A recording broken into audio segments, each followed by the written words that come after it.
India is a parliamentary form of system. What do you mean by parliamentary form of system? In this parliamentary form of system, we have real and nominal executives.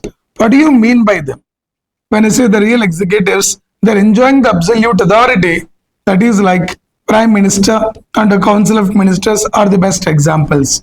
In case of nominal executive, the President will be the best example.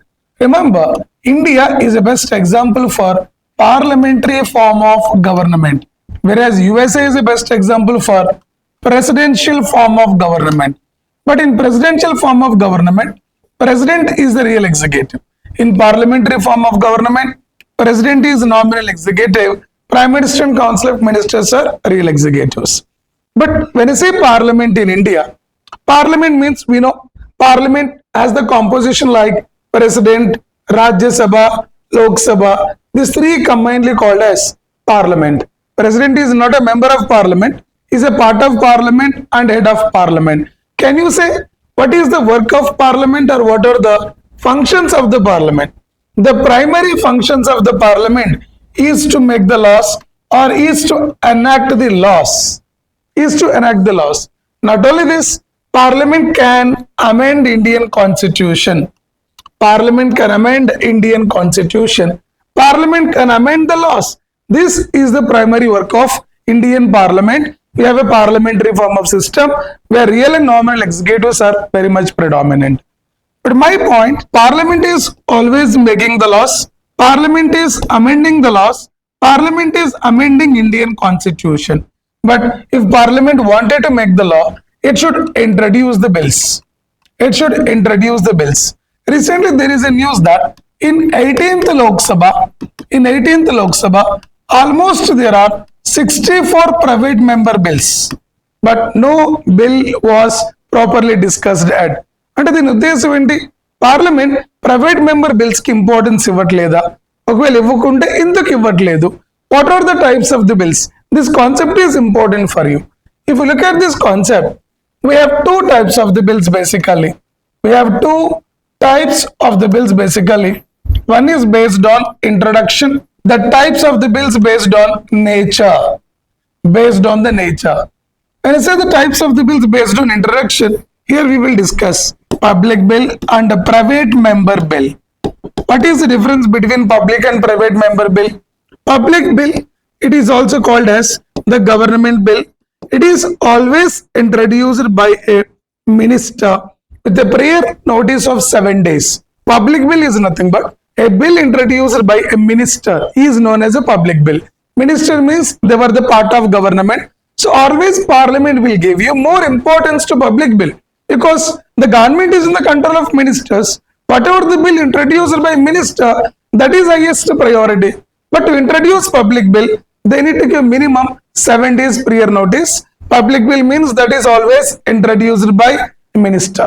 If a public bill not passed by the Parliament, which led to the resignation of the government also, hence Parliament is always giving more importance to public bill rather than private bills.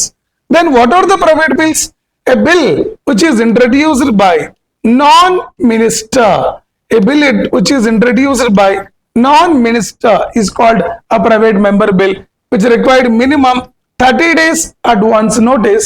Most of the times private bills అనేవి Fridays లో introduce చేస్తారు. But 18th Lok సభలో 64 private member bills introduce చేశారు. But they were not properly discussed, not given time to them. Because private member bill ఎవరైనా introduce చేయొచ్చు. Lok Sabha MP, Rajya Sabha MP who is not a minister can introduce this private member bill. Parliament will give least importance to such a private member bills. But according to constitution, according to democratic principles, we should give equal importance to both public and private member bills. When you consider private member bills and giving us sufficient time to discuss them, that is balancing of democracy. These are the two types of the bills based on introduction.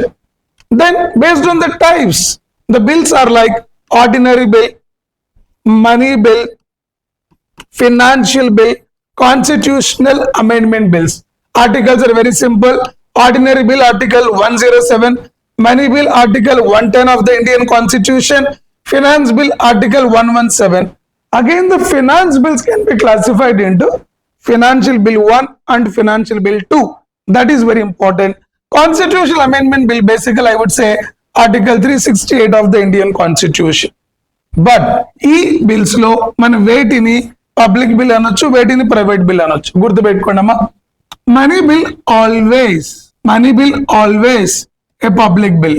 ఎందుకంటే money bill ని ప్రతిసారి minister introduce చేస్తారు. It can be finance minister, it can be prime minister, any minister. So money bill is always a public bill. Ordinary bill can be a public bill, can be a private bill. Means ordinary bill ని ఎవరైనా introduce చేయొచ్చు. But money bill must be introduced by minister only in the Lok Sabha for the first time. Finance bill, constitutional amendment bill, ordinary bill, financial bill, constitutional amendment bills. These three bills can be introduced by either minister or non-minister. If introduced by minister, we called public bill. If introduced by non-minister, we called private member bill. This is some basic information about public and private member bill which is present in the news. Why? Because in 18th Lok Sabha almost 64 private member bills were introduced, but Parliament has not given sufficient time to them to discuss. In a way, it clearly shows that government ఎక్కువ importance అనేది public bill కి మాత్రమే ఇస్తుంది, private bill అంతగా పట్టించుకోవట్లేదు. But డెమోక్రసీలో public bill అయినా private bill అయినా రెండింటికి కూడా సమానంగా, అంటే కొంచెం అటు ఇటుగా గవర్నమెంట్ బిల్స్ కొంచెం ఎక్కువ సపోర్ట్ చేసినా కూడా పబ్లిక్ అండ్ ప్రైవేట్ బిల్ కూడా more or less equal powers ఇస్తే బాగుంటుంది అని నా అభిప్రాయం. మీరేమంటారో కామెంట్ చేయండి. Thank you.